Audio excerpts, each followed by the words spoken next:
们今天，所以我们今天也非常的荣幸能够有这样的一个非常好的呃这样的一个讲座，我们也很荣幸的请到了我们的美德校园的院长 Dr. David Glesne。那我们今天的这样的一个主题呢，是跟教育有关。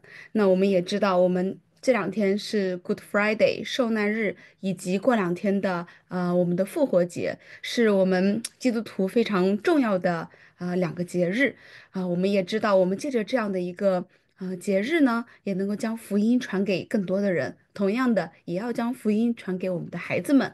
所以，我们该怎样去将福音传给孩子们呢？那这就是我们今天所要了解的内容。那如果对这个话题感兴趣的同学们，也希望大家我们的多多关注。然后呢，我们也要留到最后，因为我们最后还会有我们的Dr. Glanson 的这样的一个问答的环节。所以感谢神。好，那我们今天的主要的讲座大概是这三个环节：第一个是主题讲座，第二个是我们 CIU 中文项目的专业介绍，以及我们的问答。那首先让我为大家介绍一下我们的哥伦比亚国际大学 CIU。哥伦比亚国际大学成立于1923年，至今已有100年历史，是美国一所历史悠久的私立综合性大学，位于美国南卡罗来纳州的首府哥伦比亚城市。那我们 CIU 设有文理学院、计算机和商学院、跨文化研究学院、教育学院等等。那所有的专业均获得了 SACSCOC 和 CHEA 等权威机构的认证，有资格授予学士、硕士和博士学位。那此外，我们的学校也获得了中国教育部的认可，列入了中国教育部涉外监管信息网的名单。我们学校连续多年被美国新闻与世界报道评为南方地区的顶尖大学，评为南方地区最佳价值大学之一。那由我们的中文项目尤其是中文项目，我们致力于优质高等教育平民化。那我们的所有的任课老师均拥有博士学位，而且部分教授呢为终身教习。那我们所有的老师均为华人，可以用中文交流。那我们的老师也非常的权威，是学界、业界的专家，发表了多篇期刊论文著作有着丰富的临床实战经验。那我们所有的一个老师还有一个共同的特点，就是受同一个使命所托用服侍的心智，用生命影响生命。所以，我们CIU 中文项目，我们扎根于真理教育，扎根于品格教育，同时也扎根于专业教育。我们也致力于把专业上的知识和技能方面的卓越带给同学们，把同学们培养成为具有竞争力的行业翘楚。我们也健全同学们的人格，也培养同学们有健全的人格。所以，我们也扎根我们的世界观，也扎根我们的信仰层面的教育，这就是我们 CIU 中文项目的特色。那目前 CIU 中文在线硕士项目已开设两大专业：神学和教育学。今天我们所讲的主题就是教育学的主题。那除此这两个专业之外呢，我们其他院系的中文项目还开设了3个专业，分别是临床心理辅导、工商管理和网络安全。也就是说，目前 CIU 开设的硕士项目，中文硕士项目一共有5个专业：神学、教育学、临床心理辅导、工商管理和网络安全。那这些都是项目课程。那除此之外，我们正在积极的筹建我们的本科项目。那本科项目顺利的话，预计2026年启动。那在等待本科项目的过程当中呢，我们已经率先开设了，尤其是为高中生开设了高中升大学的双学分项目。那这一些项目具体它的要求是什么呢？我们的报名条件、学费是多少呢？那我们在主题讲座之后我们会为大家来一一的介绍。那有同学说，老师，我们可能今天有 Good Friday 的活动，我们可能无法及时的上线，那么想看回放在哪里呢？那请大家关注 CIU 中文项目的官网或者是扫码关注都可以请大家以安全稳妥的方式打开我们的二维码，或者是打开我们的网站。好，大家在进入到我们的网站的时候呢，就可以看到在右上角就会有神学和教育学硕士这两个专业的项目介绍，以及我们的报名通道。除此之外呢，我们还在右上角有一个讲座回放这个网页，大家点开之后就可以看到我们历届的所有的我们的讲座的精华。如果大家不想错过我们的讲座内容，大家可以点击我要订阅。那么，请登记你的邮箱我们在有任何的讲座通知的时候我们都会发送给您。所以，请大家关注，请大家订阅。那话不多说，我们就进入到今天的主题。那我们今天的讲员是 Dr. David Glesne。那我们的Glesne 博士呢是美德校园的院长。那他在康考迪亚学院获得了学士学位，在路德神学院获得了道学硕士学位。那在富勒神学院呢获得了教牧学的博士学位。那 Dr. Glesne 曾在伊利诺伊州、加州和明尼苏达州的教会任职。他还是双城地区一所研究生神学院的兼职教师。那他的著作已出版，并在多个国家发行。那我们这会儿呢，我们就进入到我们的主题讲座当中。那 Dr. Glesne 会为大家带来哪些内容呢？会为大家带来一个非常新鲜的一个话题，叫做学术牧者。那这个牧者的角色的形成过程，以及在学生成长中扮演的独特角色是什么？第三次教育革命带来的新趋势和新思考。那美德校园这样的教学模式在当下环境中的应用，以及对新一代教育工作者们的忠告与勉励。那为了考虑到，因为 Dr. Glesne 是用英语讲的嘛，为了考虑到就是国内同学们的需要，我们就提前录制好了他的讲座视频，并把它翻译成了中文。那接下来我们就将时间交给我们的Dr. Glesne 的这样的一个讲座。大家有任何的问题，请在讲座的过程当中将你的问题、将你的思考打在我们的评论区。那在讲座之后，我们会有问答环节，那也希望大家积极踊跃的发言，积极踊跃的将你的问题放在我们的评论区。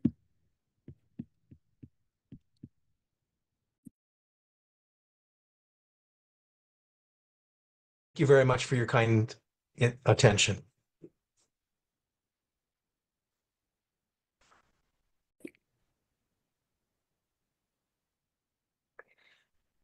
Thank you, and thank you for the invitation and opportunity to speak to the CAFA Institute about the Third Education Revolution, and specifically the role of the academic pastor within that revolution.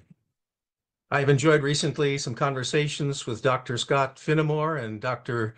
Jun Wu, and so have gotten a brief introduction to the Institute and its workings. The Third Education Revolution. Perhaps a brief word of introduction is in order. While the word revolution might have negative connotations in some minds, the Third Education Revolution is a positive revolution in the area of Christian education. It has been conceived by Vishal Mangalwadi, who was born and raised in India, a philosopher, a philanthropist. He has lectured in some 35 to 40 countries, has authored more than 24 books. Christianity Today some years ago identified him as India's foremost Christian intellectual. In his early years, as he looked around his native India, Mangalwadi wrestled with the question, why had the Western world become so much more advanced and prosperous than India? It was a burning question for him, and it sent him on a search for some answers. He found himself studying at Oxford in England, there reading and researching. And in his studies, he came to the conclusion that what had made the West so much more advanced and prosperous than India was the Bible. The Bible had formed the soul of the West. At the same time, he saw that the West was now losing its soul.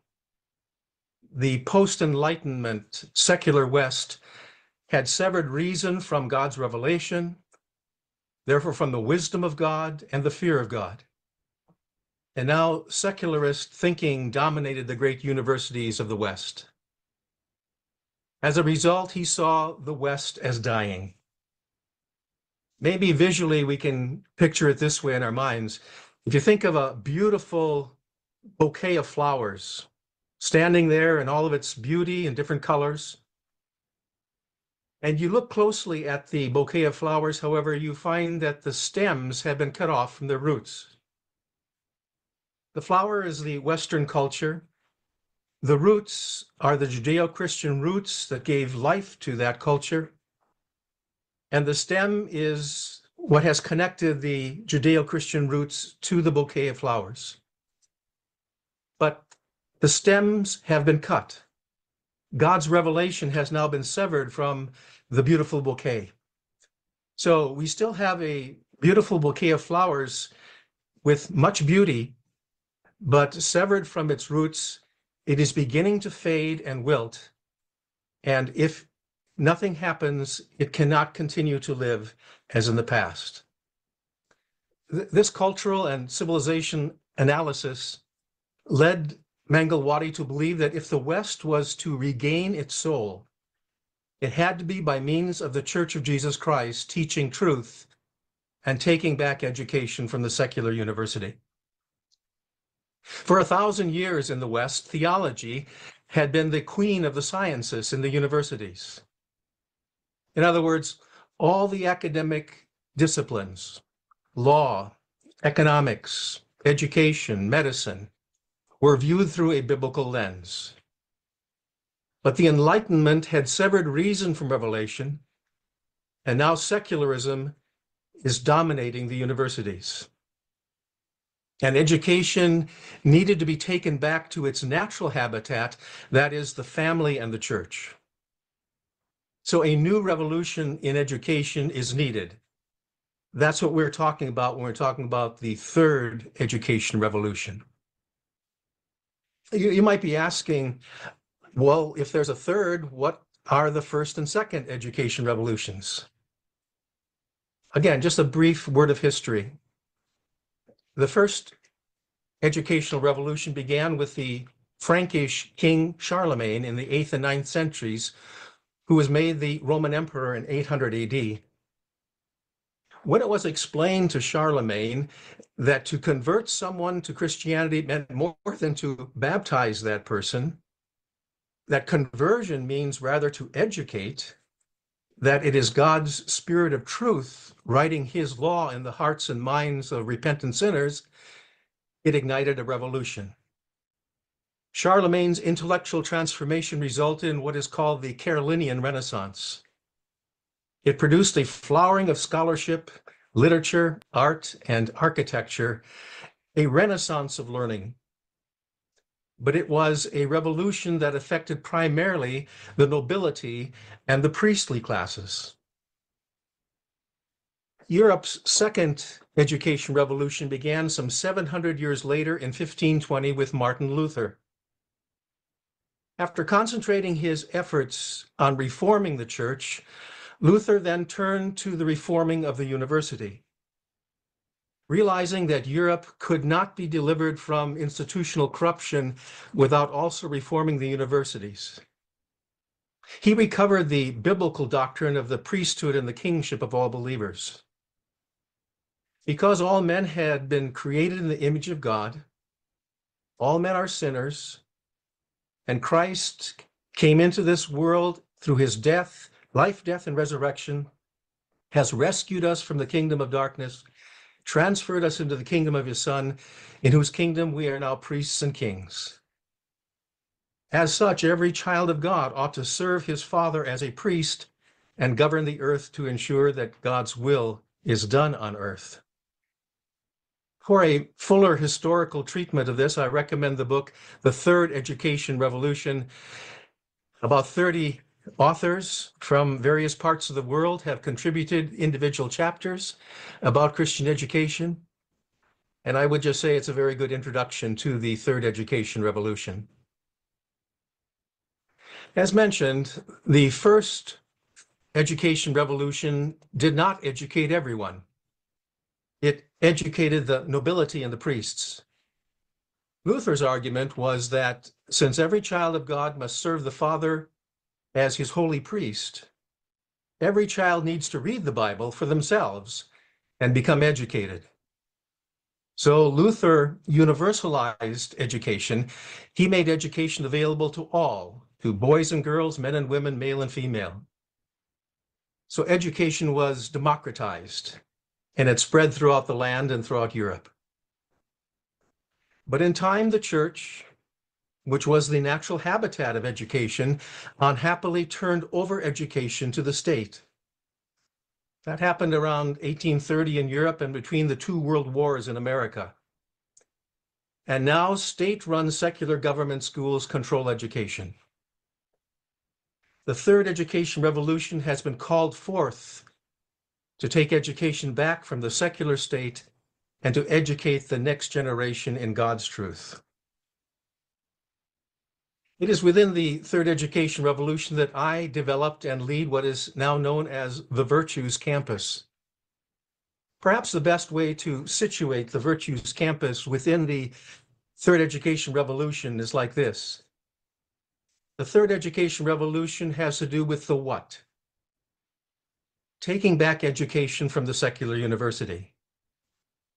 The Virtues Campus has to do with the how. It is a strategy for local churches to become micro-universities, to become educational centers of their communities, educating students in God's truth. You may be interested in how I became involved in the movement. For many years, I pastored congregations in Chicagoland, in the Los Angeles area, and in Minneapolis, Minnesota. Each church that I pastored put a high premium on their youth program. Yet my experience was not unlike the experience of thousands of pastors. Young people would sit under our preaching and teaching for years. They would be active in the church youth program. They would go on mission trips. They often came from intact Christian homes, and their faith appeared strong and real. And then they graduated from high school and went off to college and stepped into a different world. From day one, they step into dorms that are moral cesspools. They sit in classrooms where professors have no interest in pursuing truth. Classrooms that have become overpriced, ideological indoctrination echo chambers. First, their morals, and then their faith become compromised, and they are walking away from the church in droves. In America today, across all denominations, we are losing 70 to 75% of our youth from our churches every year. And I realize that either we as a church are not adequately preparing our youth for the lifestyles and the ideas that they will encounter on the university campus, or universities are intentionally undermining students' traditional family and church values. And I have come to believe it's both. But what is certain is that as a church, we cannot keep on doing what we have been doing. Or better, we must do something different to address the crises of indoctrination and the loss of young people from our church every year. And it is we who must do it. A course correction in education in America is desperately needed. The current education system is failing our children. Our children are being cheated. I come to the conclusion in my own mind, the solution cannot come from within the ranks of those who have created the problem in the first place. In other words, it cannot come from the state industry, education industry. It must come from elsewhere. And here's where the church comes in. I believe the solution must come from the local church.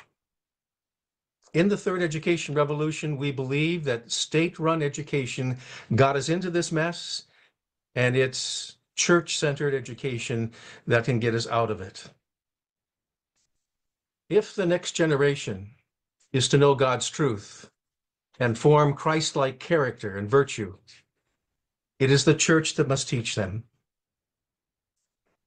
State schools and universities which, as I've said, have severed reason from God's revelation, cannot teach them truth because unaided reason can't know truth, and the professors know they can't know truth.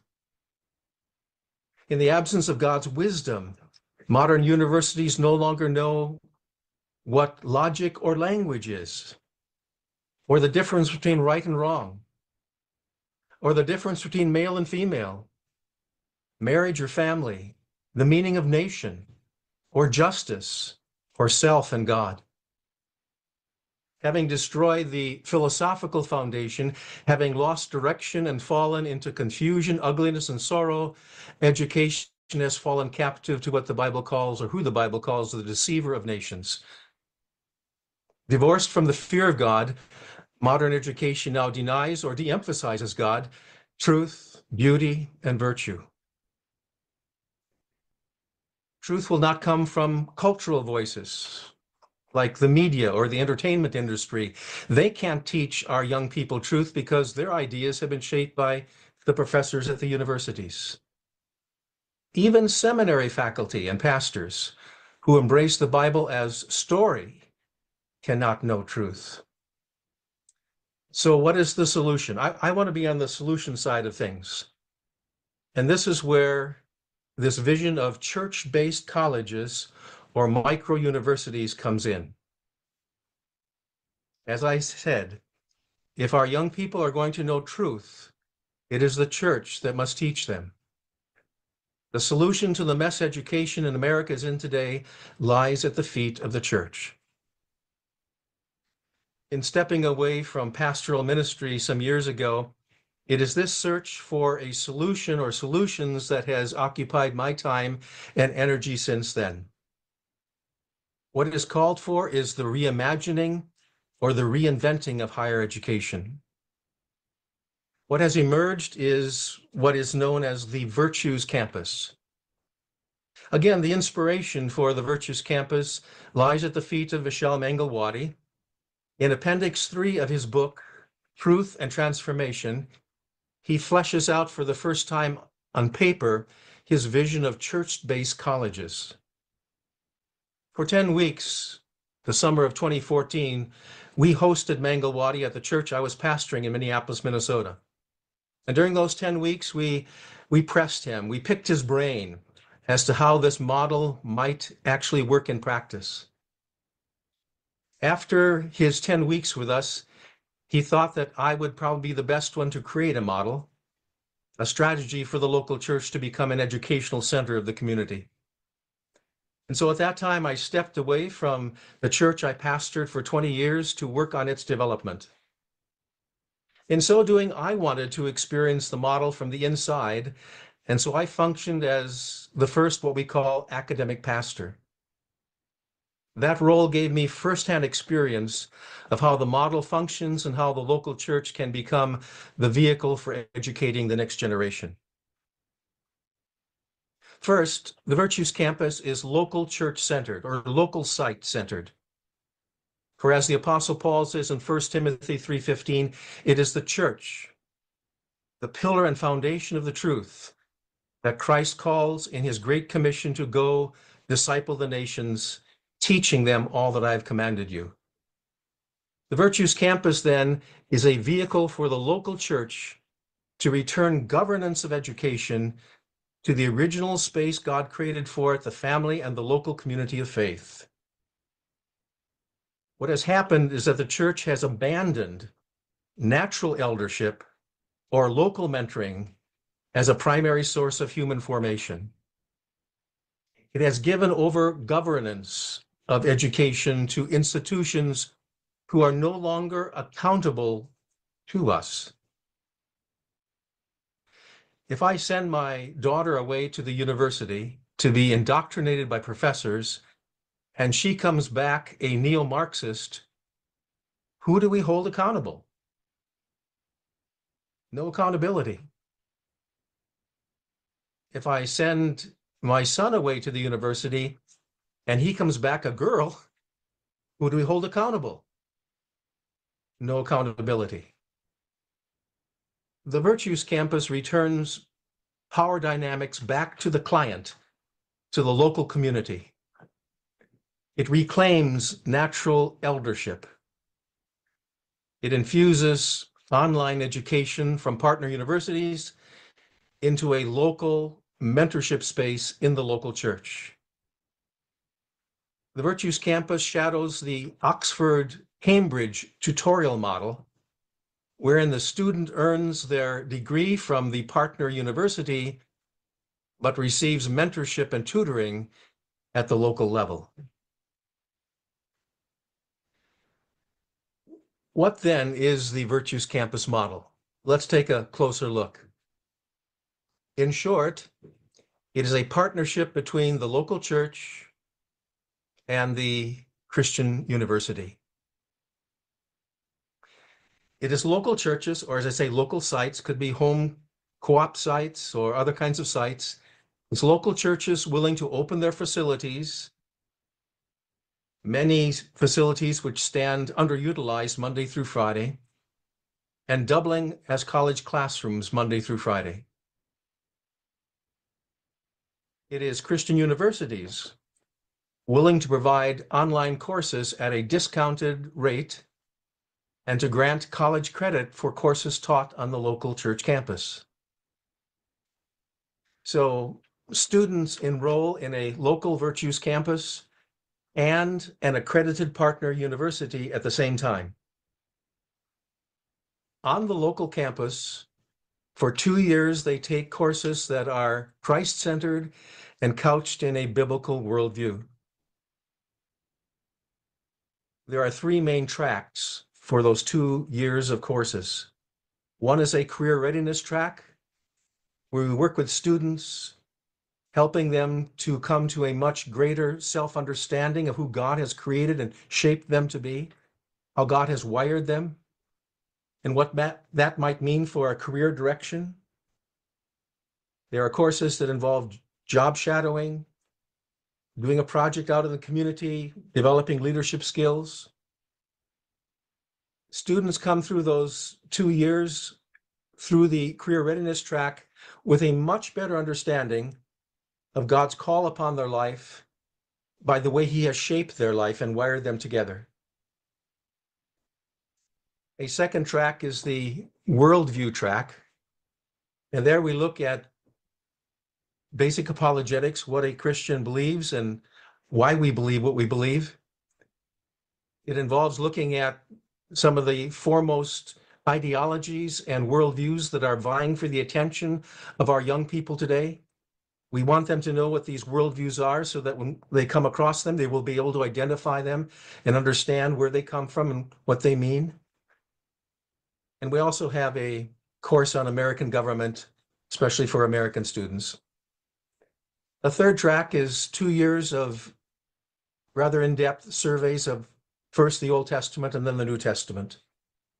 That not only feeds their spiritual life, but you really can't be an educated person without understanding the impact that the Bible has had on societies, cultures, especially in the West here. And then every other Friday, there are 2 courses, one in personal finance and one in basic life skills. Very, very practical course. 6 to 25 students attend classes Monday, Wednesday, and Friday mornings under trained and qualified academic pastors or academic mentors. At the same time, they are attending the in-person classes in the local setting. They are simultaneously taking online courses from an accredited partner Christian university. The Virtues Campus guides students on a pathway to a 4-year college degree. 2 years are spent at the Virtues Campus, followed by 2 years at a destination 4-year university. The Virtues Campus is a 2-year program, as I said. Students earning an Associate of Arts or Associate of Science degree, receiving their degree from the partner university. That Associate of Arts degree, in turn, is taken and applied to a Bachelor of Arts degree at a 4-year university. We work with two primary groups of students. The first is homeschool students, juniors and senior homeschool students, who can spend their junior and senior year at the Virtues campus as Virtues campus students. If they do so, they can graduate from high school and earn an Associate of Arts degree at the same time. Just think about the advantage that is. They cut out 2 years of college. Think of the tremendous cost savings there are in not having to pay for 2 years of college. And when they get through the 4 years, they can enter the workforce 2 years earlier than normal people. So the first group we work with are junior and senior homeschool students. And the second group are students who come to us with their high school degree already. And they spend their first 2 years then with the Virtues campus. The 2-year accredited Associate of Arts degree requires 60 credit hours. The Virtues in-person courses earn 30 credits that they earn during the 2 years in-person classes at the local site. And at the end of those 2 years, those 30 credits transfer to the partner university, who applies them to the AA degree. 15 credits must be earned through online partner university courses. And then the remaining 15 credits that are needed can also be earned through the partner university, or students may have gained credits in some other way from other universities that can be transferred to complete the needed 60 credit hours. So those are some of the nuts and bolts of the program. Let's take a closer look at the model. And we do so, and we see three main components. First, there is the local site, the local church, the local homeschool co-op. The second component is the accredited partner Christian university. And the third component is the academic pastor or academic mentor. Let's look at each of those components. First, the local church. As church-centered, the local church is the delivery system. It is the church, after all, not the state, that has been baptized with the Spirit of God. Vishal Mangalwadi is fond of saying, for 1,000 years, the church has sent students to the university. It's time for universities to send students to the local church. The Virtues Campus strategy model empowers the local church to reclaim its teaching authority within the culture, within the society. It helps local churches to become university centers of their communities. It does so by partnering with Christian universities and schools that have remained true to their original charters. Now, I believe the beauty of the model is that small churches, as well as large churches, can serve as host churches. What is needed is a comfortable classroom with tables and chairs, internet access, sufficient number of power cords, a projector and screen, a television, and a space that is sufficient for however many students are enrolled. Needed above all is the leadership of the local church that embraces and recognizes the church's responsibility to teach its community, who sees education as essential to Jesus' call to disciple the nations by teaching the nations the way of God. Now, there is a Virtues Campus central office. That is what I oversee. And we are responsible at the central office to identify churches or homeschool groups who are willing and able to become host churches. We're responsible for providing the overall program design, and that's the model I'm describing to you here. We're responsible for providing curriculum for the weekly in-person classes. We have 10 courses that are taught locally during that 2-year period.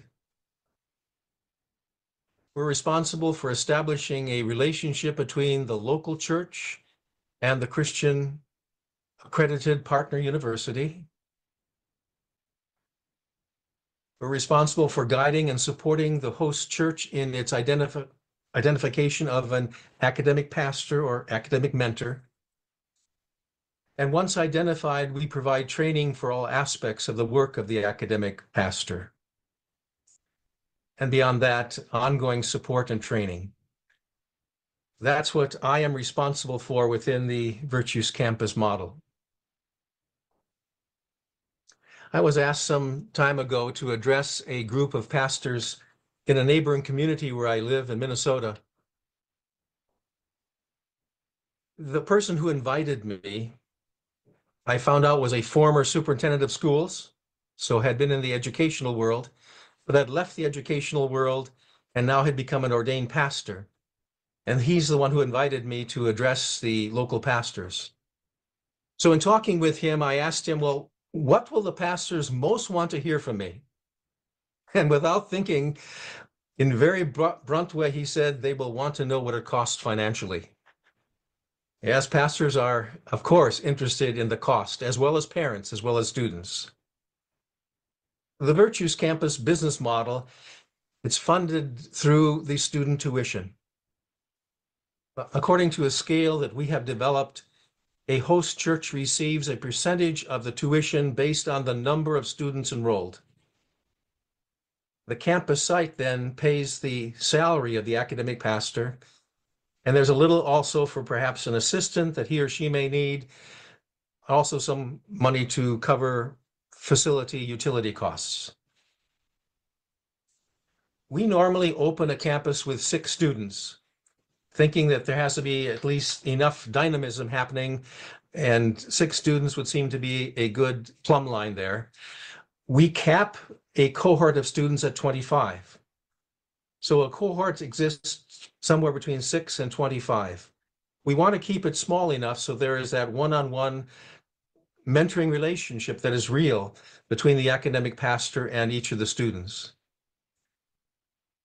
If more interest is shown beyond 25 students, then we form a second cohort of students and look for a second academic mentor. So academic pastors are encouraged to target and maintain a campus of from 15 to 20 students. That's rather ideal. Are there spiritual benefits to the local church or local homeschool co-op? I would say there are many. Hosting a Virtues Campus empowers the local church to reclaim its teaching authority in the community. It strengthens the overall teaching ministry of the church by establishing the local church as an educational center of the community. It provides the local church with a college-based discipleship ministry that keeps young adults connected to the local church after high school, at least for 2 years. As I mentioned to you, in denominations all across the United States, we are losing 70 to 80% of our youth. It is critical, therefore, that we disciple the next generation. The Virtues Campus model provides a purposeful, Christ-centered college education for young adults within a driving distance of a particular local site. With classes meeting in their building, discipling the next generation becomes an all-church affair. I think there are people in our churches that are feeling rather helpless when it comes to education. They realize something is drastically wrong with the university system today, but they really don't know what they can do Well, the Virtues Campus provides an opportunity for people to become involved.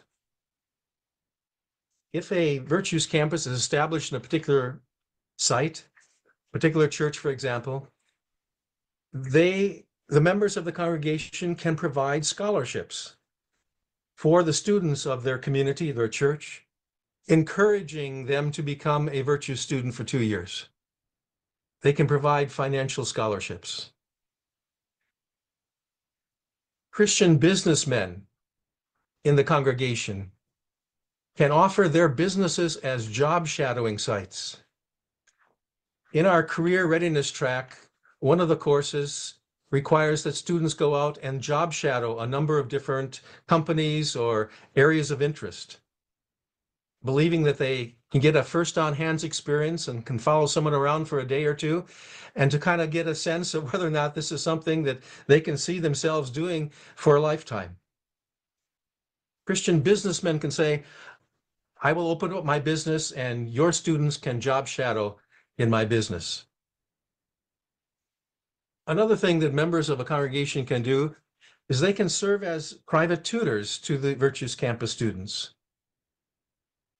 I remember when I served as a Virtues Campus at the beginning, I had a very bright student who was taking a statistics course from our partner university at that time. I understand that statistics was probably one of the hardest courses at the college.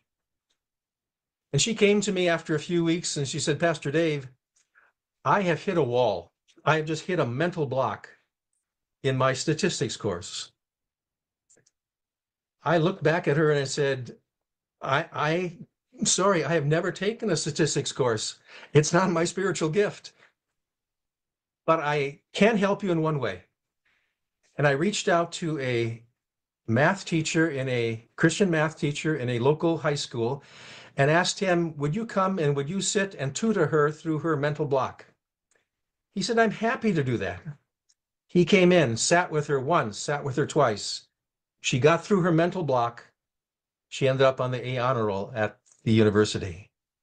We have very talented people in our congregations who are more than willing to step up and say, I will tutor a student who is struggling in a particular area. I had another student with another math challenge, and I asked another teacher in the congregation to sit with her. She did so and got her through that. So the entire congregation then becomes a part of this educational revolution by using their gifts and expertise and their abilities in mentoring and tutoring students. A fourth way that congregational members can help is church members can exhibit hospitality.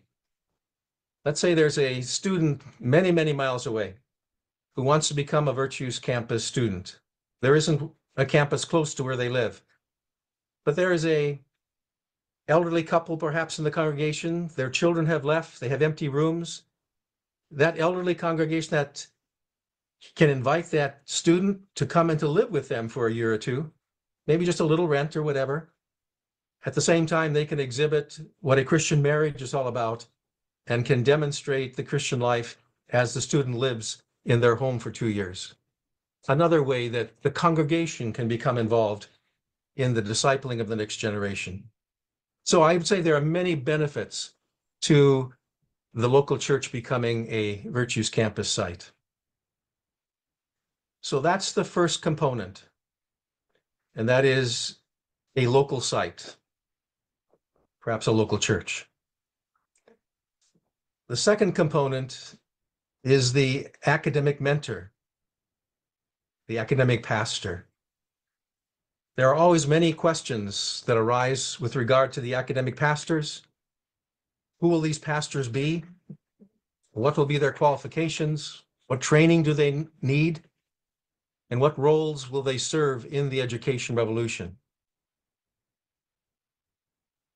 A very legitimate question is, why do we call them academic pastors? Well, the name defines two very important aspects of their role. Academic pastor. On the academic side, a person needs to be an academic pastor with academic training. The academic pastor could be a person with a seminary degree, but an academic pastor does not need to be ordained. It could be a person with a college or postgraduate degree that has a good grasp of biblical knowledge. It could be a person in retirement. I believe there are public school teachers who are fed up with the public school system. They're frustrated, they're disillusioned, and they're straitjacketed as to what they can say and do.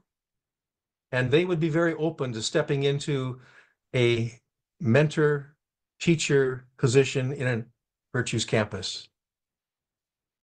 The academic pastor's academic degree will depend on the partner university. What the partner university will accept as acceptable educational training. One partner university may require that an academic pastor has a master's degree in the area he's teaching or she is teaching. Others will say they only need a bachelor's degree. So we have to live with and under the requirements of the particular partner university. Essentially, the academic pastor becomes an adjunct faculty of the partner university. So academic pastor, that's on the academic side. Now let's go to the pastor side. We have used the word pastor in its biblical sense of one who shepherds. Again, you do not need to be ordained to shepherd people.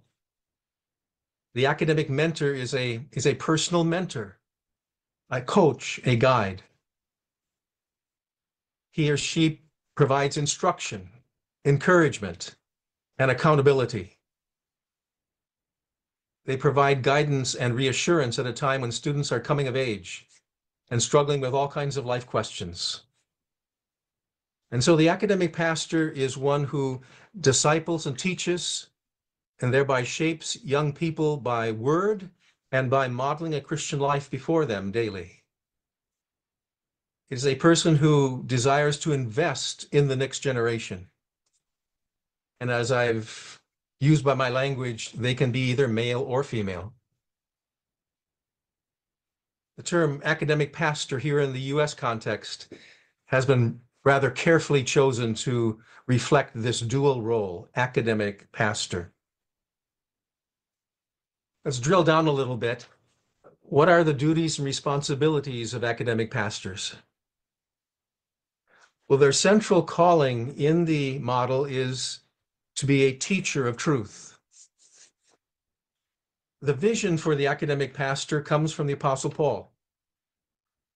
The Apostle Paul was not only an evangelist and missionary, he was also a mentor to young church leaders like Titus and Timothy, and he was called to disciple and train believers in the cities around the Mediterranean. And Paul strongly impressed upon his protégés that he was a preacher and a teacher of the truth to the Gentiles. The church, which is the pillar and foundation of the truth. So academic pastors help the local church become wells of knowledge in their communities. But there are additional competencies that are also needed. And again, I would refer to the book, The Third Education Revolution.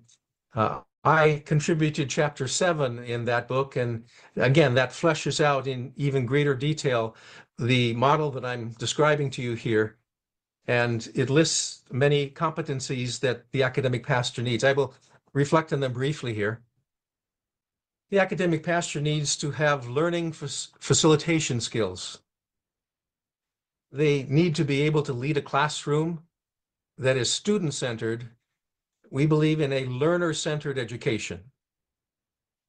In other words, we encourage people not to bring their pulpits into the classroom, if you know what I mean. They facilitate self-initiated learning.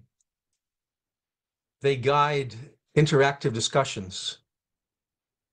We believe very much in the Socratic method, asking well-crafted questions to direct a conversation in a particular direction. The goal is to develop critical thinkers, to develop young Christian minds that judge all things by God's word. They arrange for guest speakers who hold specialized expertise. So outside speakers come into and talk to our students. I remember I invited in the ex-governor of Minnesota, and he came and talked about what life as a Christian was in government. And other community leaders can be brought in, and they can reflect upon their Christianity in relationship to their calling and their station in life. So learning facilitation skills. Secondly, discipleship and mentoring skills. Again, the teacher-student ratio is small enough so that the academic pastors can invest in each student, can get to know each student, and thereby mentor and guide and hold them accountable. That happens through informal interaction. It also happens through regularly scheduled one-on-one mentoring sessions where they are mentored academically. How are they doing in their partner university online courses? How are they doing in their in-person courses? How are they doing emotionally? How are they doing spiritually? Any physical health issues that they're going through? In that mentoring capacity, the academic mentor gives guidance from God's word and wisdom from his or her own life experience. The academic pastor fosters a sense of community among the students. And that's one of the great joys that has been to see cohorts of students really coalesce together in a real fellowship. One of our campuses, one of the students contracted some sort of cancer in his body. And the academic pastor mentioned to me how he saw the other students just gather around and support and encourage and pray for and befriend that person who was going through that hard time. Discipling young students, shaping their lives by your teaching and example of godly living. Thirdly, the academic pastor needs community connection skills. Enhance the students' education by involvement in the wider community. We get the students out of the classroom into the community where they do learning outside the classroom walls. Leadership skills are developed by developing relationships with business and community leaders, serving through community projects and job shadowing experiences. And then they also need administrative and technology skills. The blended learning, online learning, and in-person learning requires the skills of the latest technology. They're responsible for maintaining the infrastructure needed to sustain a classroom, to provide all classroom needs and equipment. They are the liaison between the host church and the corporate office where I work. So I just can't understate the importance of the mentoring academic pastor role in our model. I think it's really a key. They are the cornerstone in the realization of the vision, the mission, and the strategic goals of the Virtues Campus. And they play the essential role of creating and nurturing a culture in which the Virtues vision and mission flourish as they drive towards strategic goals. So the academic pastor, the local church, and then the third component in the model is the partner university. As students are taking in-person classes under the mentorship of the academic pastor on the local site, they are simultaneously taking asynchronous online courses from a Christian partner university. The Virtues Campus is not accredited. We partner with accredited universities, and our students get their fully accredited degree through the partner universities. In that kind of partnership with partner universities, we have worked out a system where the students get a cost break from the partner university, making college education very affordable. The tuition cost of a student in our program is somewhere between like $7,000 and $10,000 a year, depending on the partner university and what they charge our students. As I say, it's a 2-year program with a vision of a 4-year degree out ahead of them. Students earn an Associate of Arts or associate degree, receiving their degree from the university, which they in turn then take on to a 4-year university, either the same university where they got their AA degree or taking it to another 4-year university, which is then the AA is applied to the Bachelor of Arts degree. You might be interested. Currently, we have 5 partner universities with whom we have agreements. Waldorf University in Forest City, Iowa, Crown College in St. Bonifacius, Minnesota, William Jessup University in Rockland, California, Calvary Chapel University, Sun City, Arizona, Southeastern University in Lakeland, Florida, and we are currently in discussion with Cairn University in Langhorne, Pennsylvania. So these are the components of the model: the local site, the local church, the academic pastor, and the partner university. In addition to campuses in the United States, we will be opening campuses this fall in Bulgaria and in Kenya. So it's becoming international in scope. We realize that in different cultural contexts, the model needs to be adapted to regional and national contexts, but believe that the main elements will be quite similar across national borders. Just a final word. We believe the purpose of education is the pursuit of truth and character formation, and not just a pursuit of higher income bracket. It's about helping students become thoughtful, informed citizens who will thrive in an ever-changing world. Education is not just the transmission of data, but the process of forming wisdom. And that the fear of the Lord is the beginning of wisdom and needs to be the foundation of Christian education. Thank you.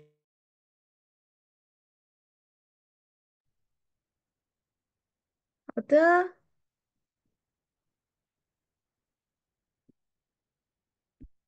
谢谢 Dr. Glanson，给我们带来的一个非常精彩的讲座，尤其是告知了我们有一个这样的学术牧师这样的一个角色，确实是也是开了我们的眼界，也让我们可以想到这样一些很先进的一些模式是否也可以用在国内的这样的一个教育当中。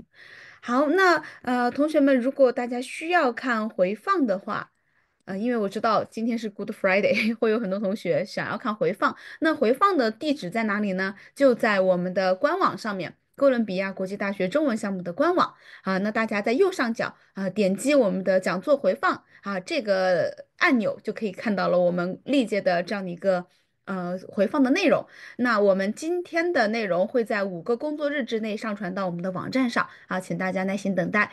如果你不想错过的话，可以点击我要订阅。好，就是可以接收到我们所有的动态的通知，还有我们的邮件。那既然讲到了教育，说到了我们要努力的成为一个学术牧师、学术牧者这样的一个角色，那么我们该如何装备自己呢？那接下来这就是我们 CIU 中文项目致力于帮助大家的地方。那我们 CIU 中文项目CIU 的中文项目包括了教育学、神学以及我们的心理辅导、我们的工商管理，还有我们的网络安全，所以这一些专业呢，就是在装备大家在各行各业成为神的精兵。那接下来呢，我们就有请教育学项目的项目主任吴文俊老师来为大家简单的介绍一下我们的教育学项目它的特色是什么，以及它的招生要求是什么，它的学费大概是什么样子。好，我们有请文俊老师。好，谢谢 Lucian，也谢谢 Dr. Glassen 刚刚的分享。我在这里跟大家分享一下我们的教育学硕士项目。我们的教育学硕士项目的主要目标是训练教育者，而教育者，当我们去按照圣经世界观认识教育、认识学生，并且去了解各行各业的未来的应用的时候，其实就在预备我们有可能扮演刚刚讲座中提到的学术牧者的那个角色。这也是为什么我们觉得这个模型可以推荐给大家的一个主要原因。在我们的教育学硕士课程里面呢，我们分3个主要的应用方向。第一个就是教学指导，这一部分可以帮助所有的教育者们从教育的资质角度来有一个根基上的稳固，也帮助大家能够去预备参与到实际的一线教学。第二个方向是管理，管理就主要是涉及到了任职为校长或者是教务等等这些主要的一些筹划。包括我们的策略设置，还有长期发展规划方面的一些角色。那最后就是幼儿教育，幼儿教育主要是指的是0到8岁，0到8岁的教育参与者的一些训练。然后我们的教育学硕士项目呢，跟 CIU 的整个认证，左边、右边就是美南大学的认证，还有高等教育的认证是一致的。同时有一个比较特别的，就是国际基督教学校协会的认证。这个认证可以预备我们的老师在去到世界各地的基督教学校，特别是作为这个协会里面的成员学校的任职机会的大门就被打开了。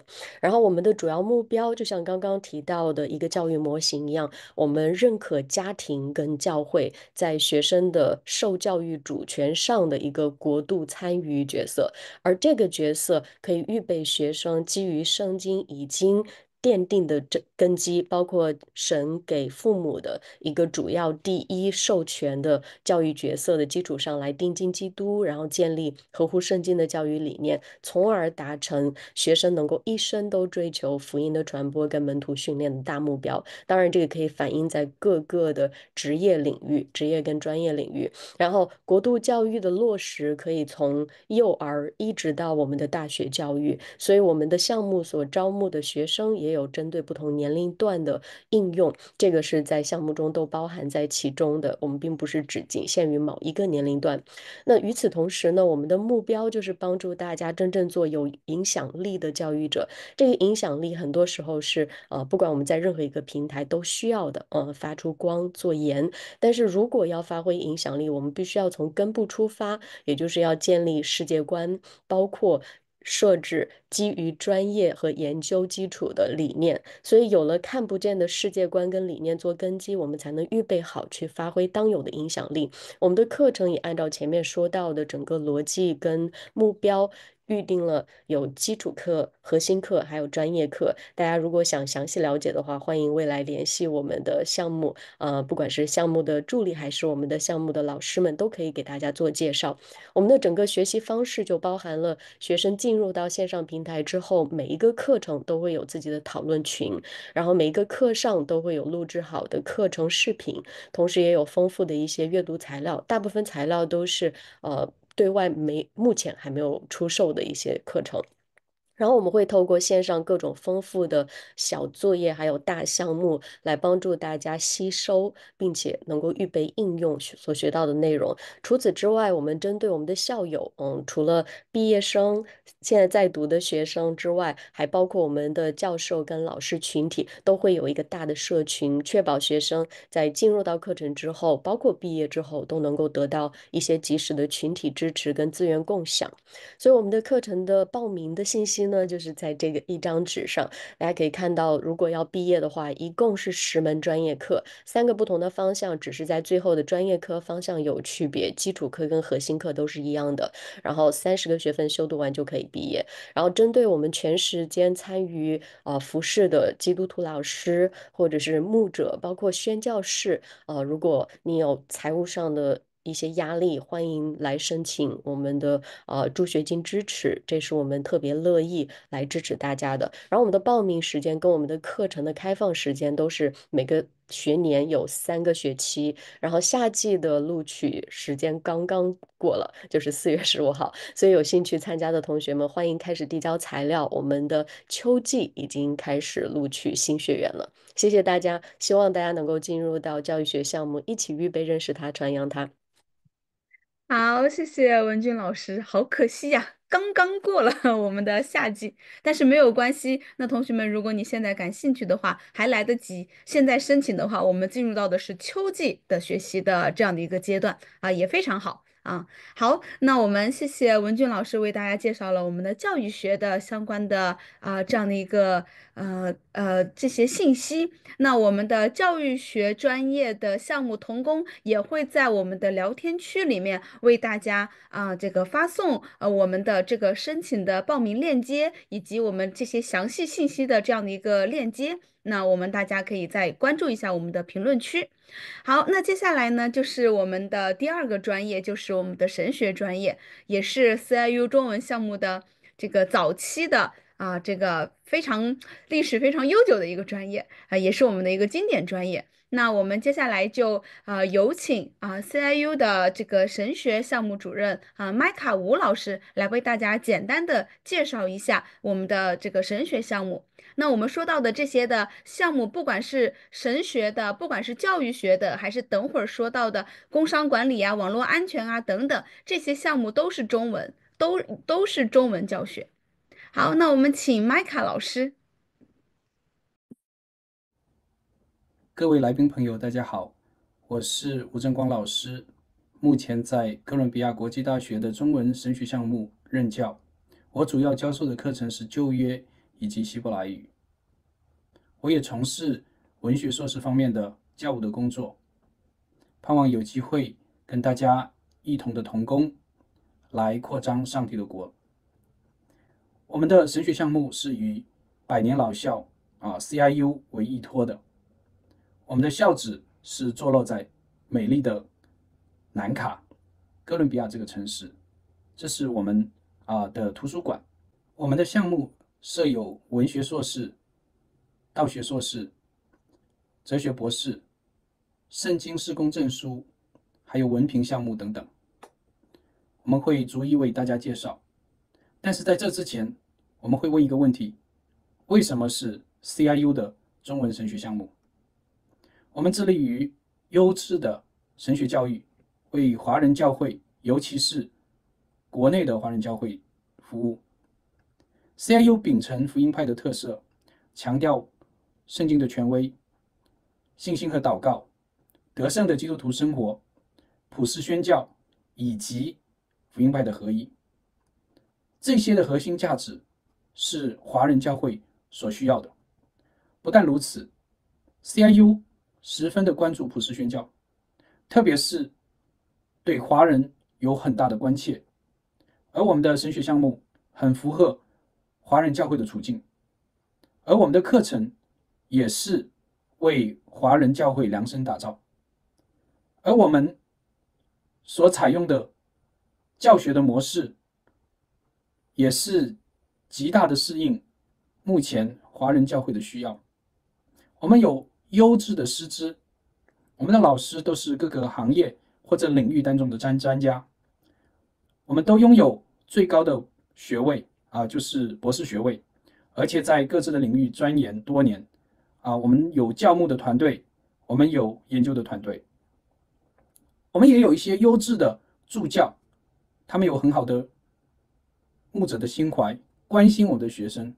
我们知道，特别是网络神学教育学生所面对的挑战，我们的助教非常用心、非常细心的关注学生，这也使得我们的毕业的成功率非常的高，在同行或者同领域当中属于佼佼者。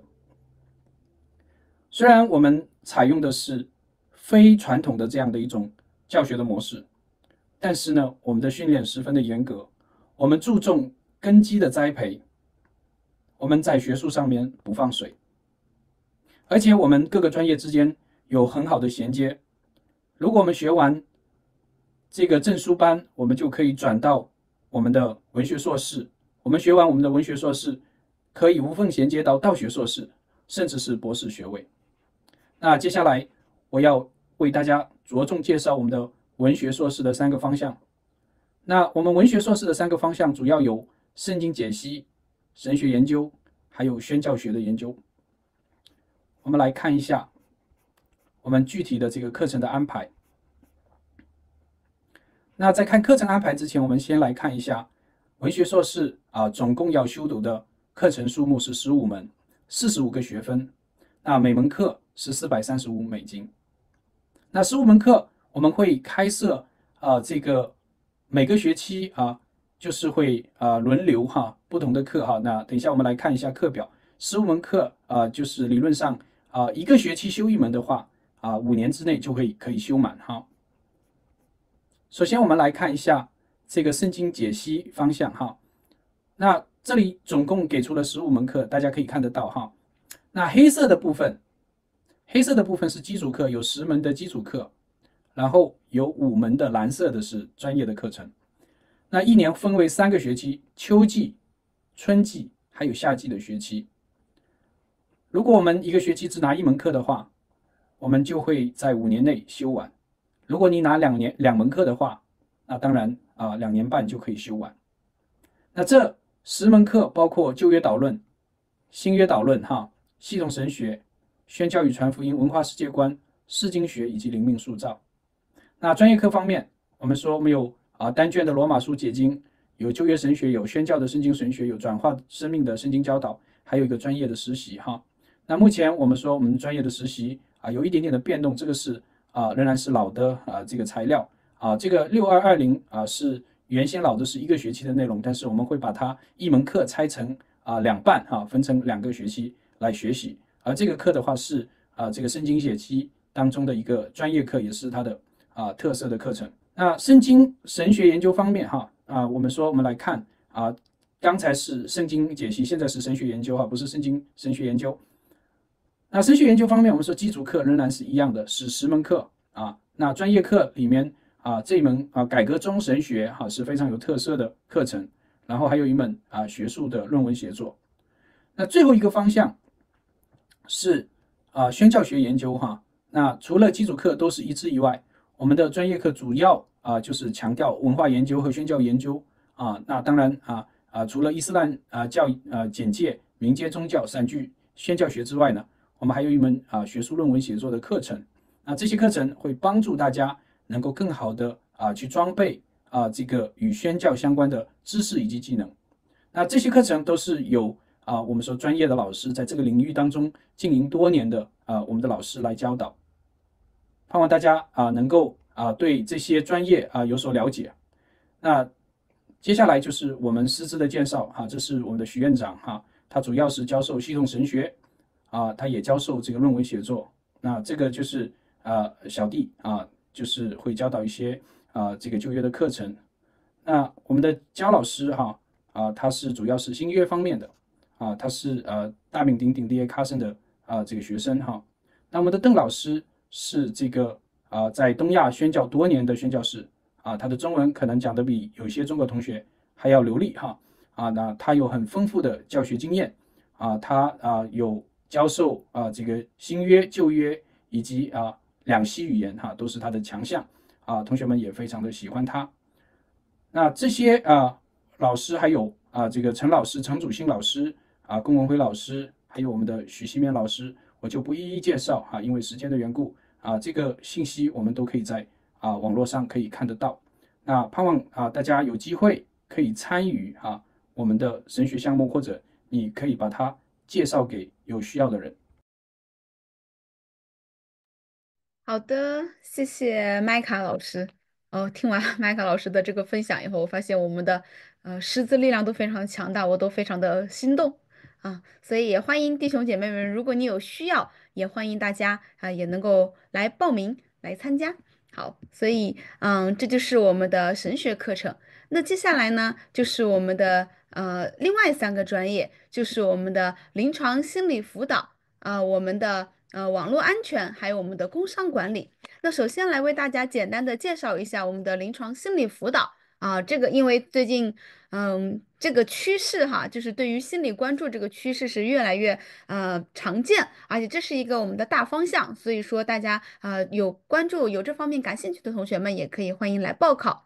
临床心理辅导硕士呢，旨在为华人社区培养优秀的临床心理咨询师。那所有的课程均结合华人文化，进行本土化的自主研发。那我们的毕业生呢，适合在各种心理咨询单位、学校和医疗等机构从业，进行个人辅导、婚姻辅导、儿童及青少年辅导，对上瘾问题、创伤问题等多种需求进行咨询。那我们的开始时间呢，是跟神学和教育学是一样的。都是春季、夏季和秋季开学，对应的时间分别是1月初、5月初和8月下旬。那我们现在报名的话，对应的是秋季开学。那我们的课程一共要进行24门课，其中4门是我们的信仰基础课程，20门呢是我们的专业基础课程。那我们的学分一共是60个学分。那如果大家感兴趣的话呢，欢迎大家去扫码联系我们的临床心理辅导硕士这个项目的我们的客服。那有什么任何的资讯呢，大家就可以向客服索取。好，这是我们的第一个临床心理辅导硕士。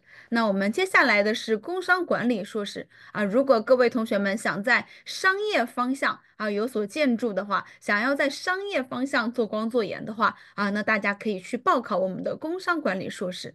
那我们这个工商管理硕士项目呢，除了关注学生在商业领域的专业技能提升之外呢，更加强调商业道德和生命根基的塑造。那我们的老师们都是全球各大知名商学院的终身教职华人教授。那我们同样的，我们的开设时间也是春季、夏季、秋季开学。那我们要上的课程是4门信仰课程加12门商学专业课程，一共是36个学分。如果大家感兴趣，欢迎大家扫码去与我们的客服联系。那工商管理项目硕士这个硕士项目，除此之外，我们还开了一个预科课程，这是我们2024年新启动的一个课程。那适合的人群是本科阶段希望提前修读商科，以适应研究生课程的学生。或者是有一定的管理经验，但是学历达不到 MBA 本科要求的在职人士，以及希望对我校 MBA 项目有更多了解的同学们，或者是职场人士都可以。所以大家，如果你感兴趣你也可以去关注我们的工商管理的预科课程。同样的，大家就扫码去找我们的客服了解更多详细的基本信息。那大家可以截图去关注如果你感兴趣，你可以将这个画面去截图，然后后期呢我们的这个会议结束之后呢，大家就可以去扫码联系微信联系。好，接下来就是网络安全硕士那网络安全硕士就是指在我们在技术在 IT 方面希望在 IT 方面能够做光做盐的弟兄姐妹我们来了解一下网络安全管理硕士。那同样的，我们秉持着独特的全人教育理念，希望培养出基于真理的三观加软硬实力兼备的网络安全人才。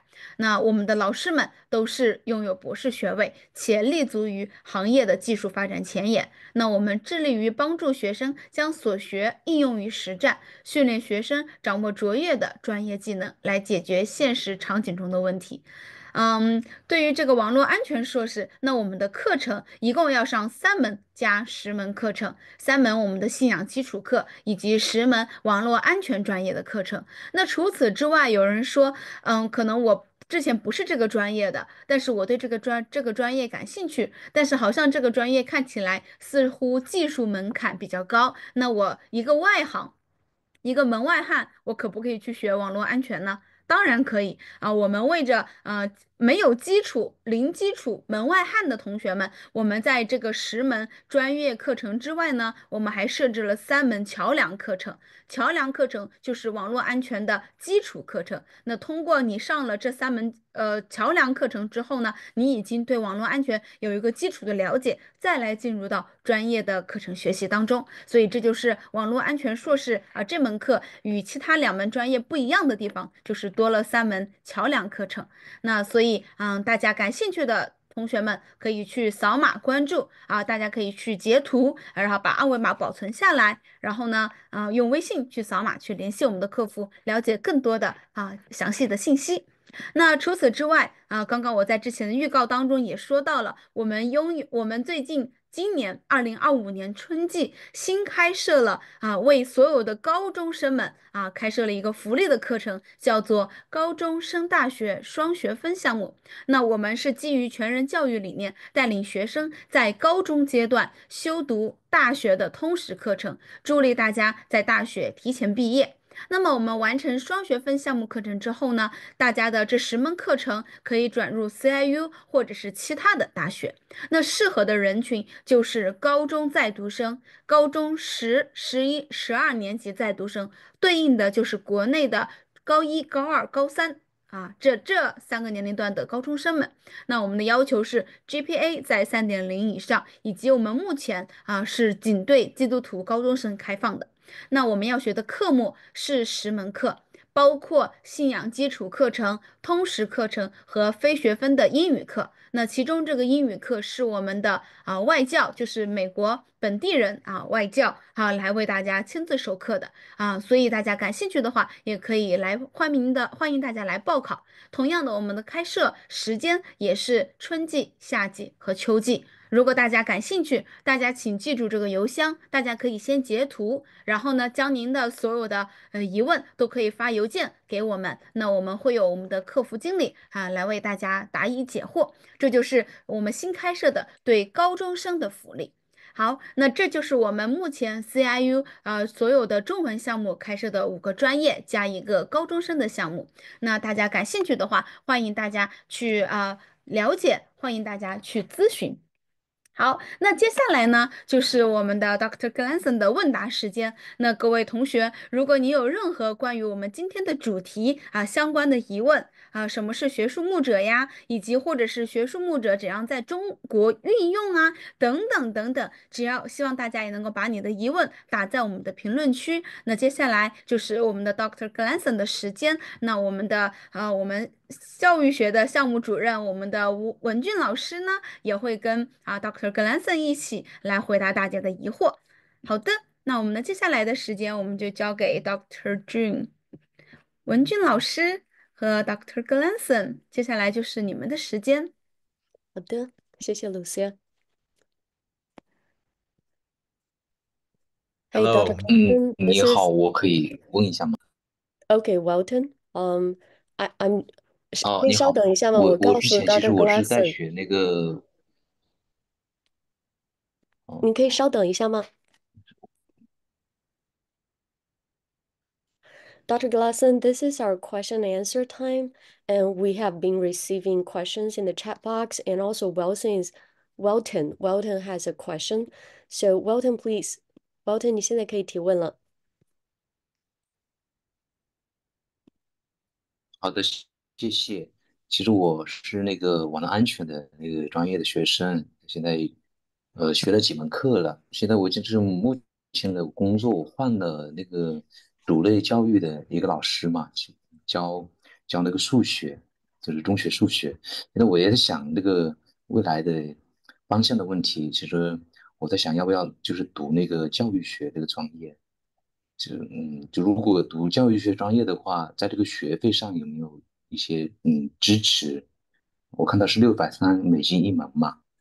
然后呢，然后是否如果要入学的话，要读的话，是否需要重新要牧师来推荐信呢？嗯谢谢你。嗯。Oh, this is actually a question related to the MED program, so I'm going to respond. Walton，谢谢你的提问。就是针对你现在在读的专业，就是网络安全专业，如果要调整为教育学专业的话，只需要在你的档案的申请表上申请增加第2专业就可以了。就是进入到 好，Populi 之后，在表格页有一个表是调整你的专业档案的，你就选择增加第2专业为教育学硕士就可以了，这个非常容易。然后至于你刚刚提到的第二部分，就是学费支持。学费支持的话，我们会鼓励你，就像你现在在网络安全专业里面也会收到的通知一样，去提交财务申请、财务支持申请提交之后，我们有专门的助学金办公室同工会跟进，然后根据你的实际情况衡量你可以获得多少的支持。嗯，好的，谢谢，嗯，不客气，感谢感谢，好。谢谢你的提问。Okay, next question is from Tiana. Tiana has a question for you, Dr. Glassen. The question is that in light of the political environment in China, is there a simple and accessible way for grassroots pastors and teachers to participate in the third educational revolution? Um, do you have any suggestions? Thank you for the question. Um, I I'm not that close to the political situation in China, obviously, but I would hope that the Virtues Campus model would be of such a nature that it could function kind of under the radar of the government in China, and therefore be a vital strategy for educating young people in local communities, in Chinese communities. Thank you.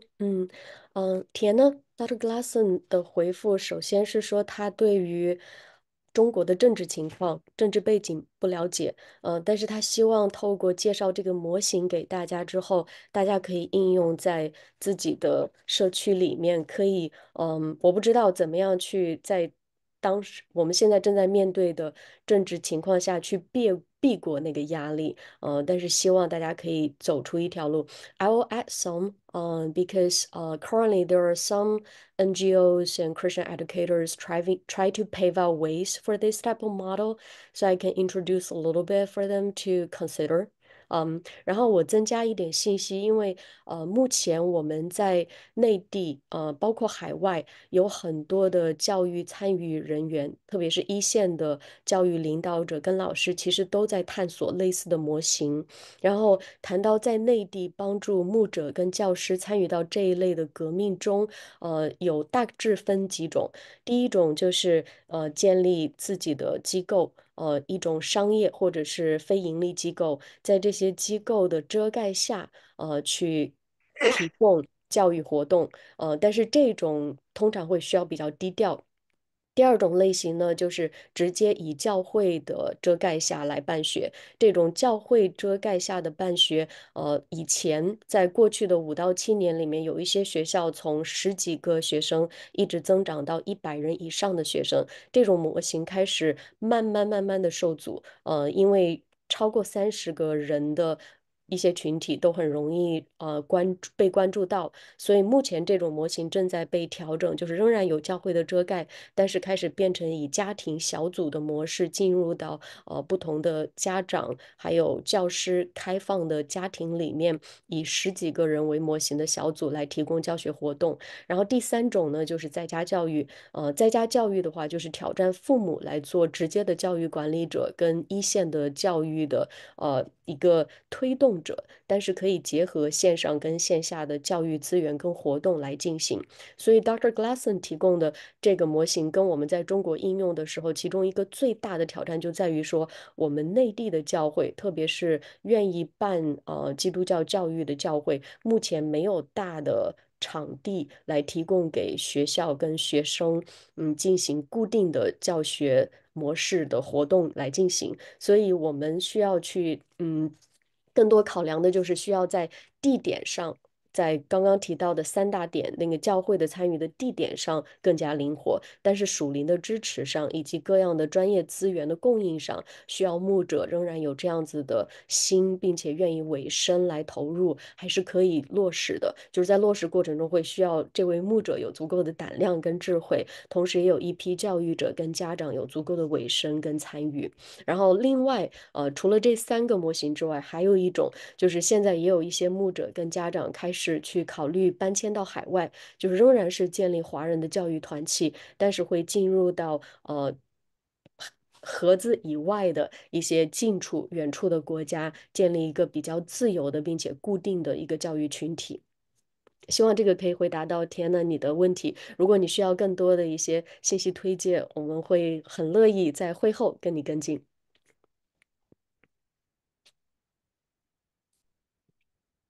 好，大家还有其他的任何疑问吗？就是谈到第三次教育革命跟学术牧者的参与，或者是关于教育学硕士项目的疑问。我想有一个问题就是，呃，这个教育学硕士和这个 What Use Campus，之间的，在这个学习过程之中会有什么样的一个连接吗？Good question. So this audience is asking the connection and differences between the virtual campus ministry and CIU's Master of Education program. Would you like to share your answer if you have any, Dr. Glasson, or you want me to respond? I think you're in the best position to respond to that.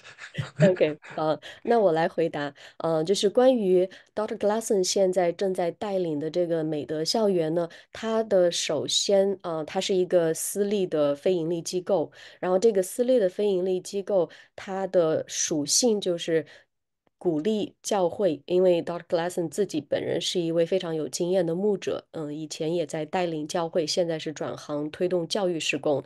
然后他的主要的目标就是联络不同的教会，帮助教会开办第三次教育革命这种类型的当地大学社区。然后这个社区一旦形成之后，他们的使命就是把当地社区的教学活动跟其他的被认证的大学项目连接起来。然后他在中间就是作为一个桥梁者，同时也是帮助本地的社区，从牧者一直到学术牧者以及其他的支持角色的氛围，他们所需要的培训工作，透过他们的机构来完成，确保教学的质量，还有最终的认证。所以这个是 Dr. Glasson 他们的美德校园的施工。那 CIU 的教育学硕士项目呢？则是作为一个另外一个大学，也就是 Dr. Glasson 他们会想要去合作的对象出现的。但是我们目前在中文教育学硕士项目里面，我们主要的使命是推动华人的基督教教育，因为我们知道在中国教育这个大领域，如果我们看历史，再看到今天，基督教教育曾经出现过，现在也有很多人在寻求，但是缺乏专业的支持。所以，作为一所高等教育的院校，我们的目标就是提供专业的师资训练，而我们的师资训练跟其他的你所接触到的公立的师范大学最大的区别就是，除了训练你的脑子跟你的手，也就是知识跟技能之外，我们确保大家能够按圣经世界观教学，也就是先确保教育者的心之所向是回归真理的，然后也能够透过自己的教育把孩子带到真理中，不管他是从事任何一个专业，未来进入任何一个领域，他都能够按真理来生活，同时也能够按真理去应用。那我们之间的关系呢，就是 Dr. Glasson 有提到，其实我们认识不太久，然后我们是透过《第三次教育革命》这本书认识了彼此，然后我们的目标就是把 Dr. Glasson 现在正在应用的这个第三次教育的革命模型介绍给华人的教育者们以及牧者们，这样子我们可以帮助目前基督教教育的落实跟未来的发展仿佛受挫，然后发展空间非常有限的情况下，给大家一个新型的发展模型做参考。就是在参考过程中，大家会发现还是会有一些本土化调整的需要，这个我们需要大家一起来探索。所以简单讲，就是这个模型是给大家做参考，然后我们的学院呢是为大家提供师资训练。希望这个回答了你的疑问。好，谢谢。还有一个问题，嗯就是我看你们这个招生的，就教育的硕士是招生是面向，呃，对中国的这个宣教和教育有负担的。那如果是对那些就是在生活现在已经在美国生活华人社区的这些呃呃这些就是基督徒或者是牧者来讲，他也是可以有效的去做一些支持吧。So this question is about Are the program provided by CIU visible to Chinese communities in the US or not? I'm going to respond to this question as well because it's targeting on the program. 谢谢提问。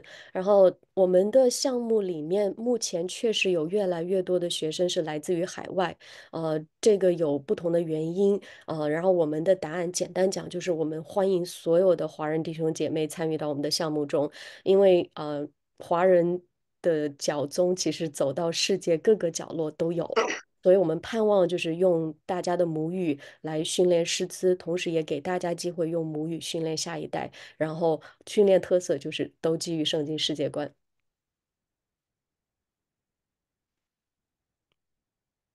这个回答了你的疑问吗？还是说你希望我更多的展开？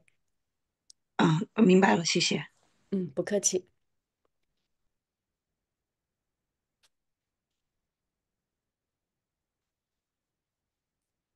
好，其他的听众们，我们的弟兄姐妹们，还有没有任何的疑问呢？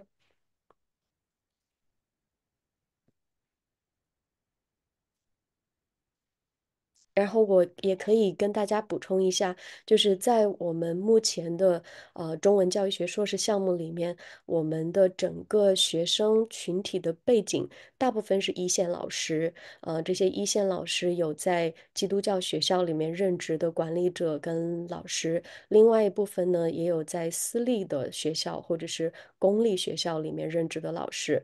除了正在一线老师，我们还出现了另外两大群体。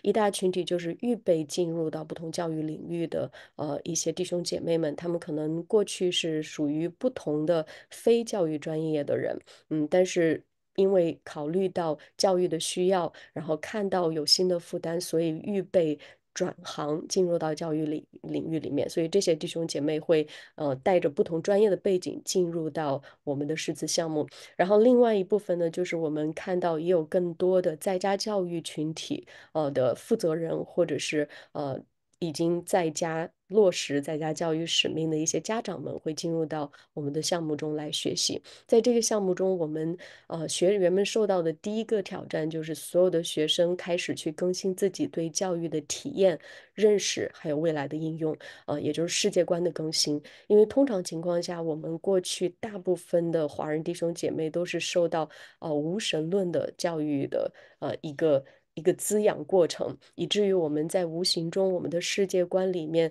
有信仰的教会生活跟无信仰背景的教育体验，两者形成了两种对立，甚至有一种撕裂的状态，导致我们在教育自己的孩子，或者是教育神托付给我们的其他学生的时候，也会出现这种撕裂，就是我们的心里所愿的跟我们手里所做的出现了理念上的不一致。所以在这个整个师资过程中，你会首先被挑战有一个整合，同时也去存真，去除糟粕。所以在整个教育的过程中，如果我们在座的像刚刚提问的弟兄姐妹，你对于教育的理念、世界观，包括教育的应用，有一些观察或者是希望探讨的话题，欢迎你就分享给我们的项目。我们的项目有同工会跟大家有一些反馈跟交流。我们的目标就是解答大家的疑问。如果我们的项目适合你，欢迎你申报。Eunice has a question. Are there ACSI credit Christian school in Hong Kong? 这是个很好的问题，Eunice，我后面可以查一下，分享给你。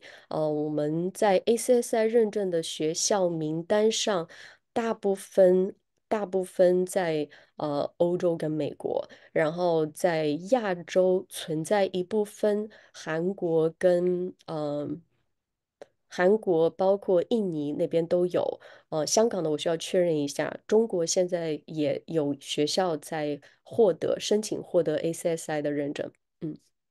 Eunice，如果你方便的话，欢迎把你的邮箱发给我，就是放在我们的对话框，我们会跟进的。谢谢。好，大家还有任何其他的疑问吗？问 Dr. Glasson 的或者是我的都可以。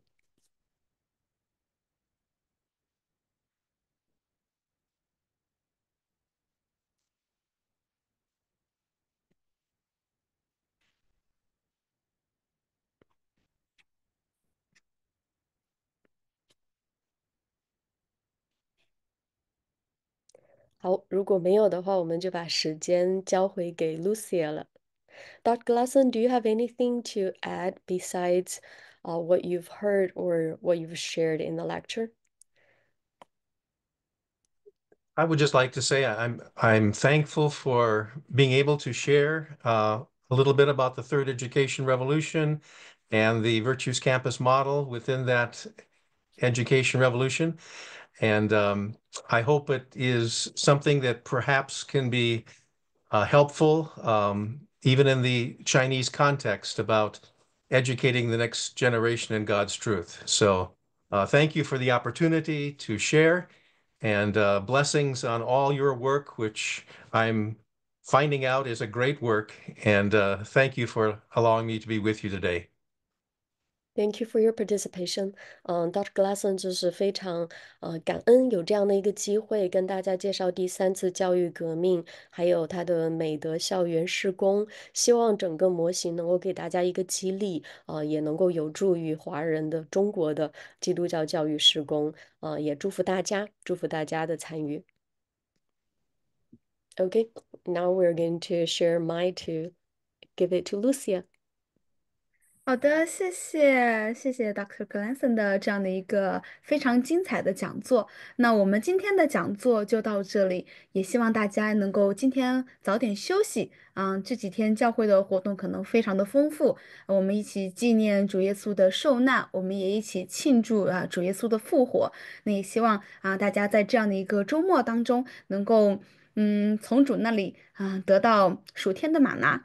也希望大家也能够在生活当中能够做光做盐，将主耶稣的爱能够传递给身边更多的朋友们。OK，好，那今天我们的讲座就到这里，那大家好好休息，我们下一次讲座再见，拜拜，晚安，拜拜，晚安，拜拜。